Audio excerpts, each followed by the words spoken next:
Prince Harry's American Dream. From bold rebellion to a public fall. The escape that wasn't. A royal search for freedom. Prince Harry didn't just leave the royal family. He staged an escape. The world watched as he and Meghan Markle, armed with Netflix deals and podcast plans, set off to build a life on their own terms in sunny California. But before we continue, please subscribe, like, share, and turn on the notification bell for more updates. It was supposed to be a fairy tale reboot, where the prince swaps palace walls for Hollywood mansions, royal duty for self-made success, and relentless British tabloids for the embrace of American celebrity culture. And for a while, it worked. The couple settled into Montecito, rubbing shoulders with the rich and powerful, speaking on mental health, social justice, and the struggles of breaking free from an institution as old as time. They had deals with Spotify, Netflix, and the unwavering support of those who saw them as modern-day rebels against outdated traditions. But then, the cracks began to show. The warning signs, a storybook life with missing pages. Public sympathy, once their strongest currency, started losing value. Their tell-all interviews, once shocking and revelatory, started sounding repetitive. The media, which had once painted them as victims of royal oppression, began scrutinizing their every move. The million-dollar deals? Some flourished, but others quietly faded. Spotify dropped them. Their Netflix projects faced criticism. Their Archwell brand, which had promised groundbreaking change, started looking more like a vanity project than a force for good.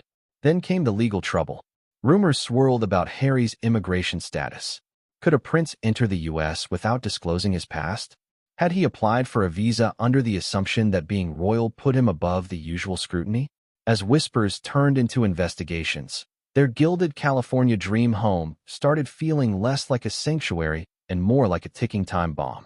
From Hollywood darling to deportation drama, the world barely had time to process the irony. Prince Harry, who had once spoken about feeling trapped in the UK, now facing deportation from the country that had given him his supposed freedom.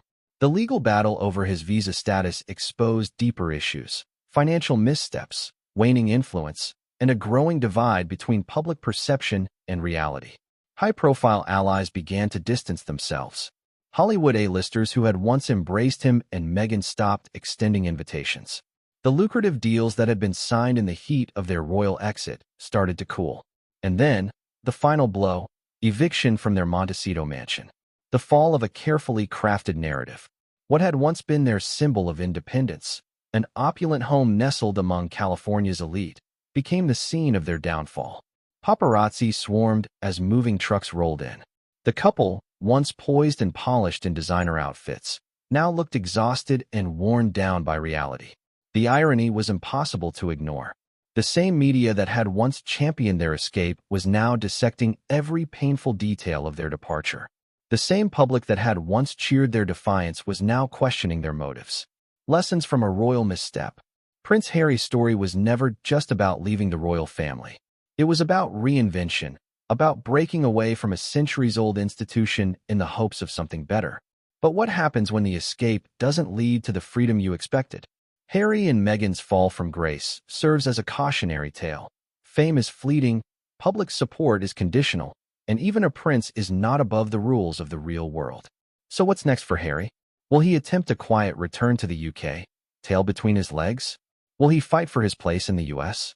Or will he and Meghan take yet another dramatic turn, proving that their story is far from over? One thing is certain, whether you love them or hate them, you can't look away. What do you think? Did Harry overestimate his ability to escape the royal shadow? Was the American dream ever truly within his reach? Let's hear your thoughts in the comments.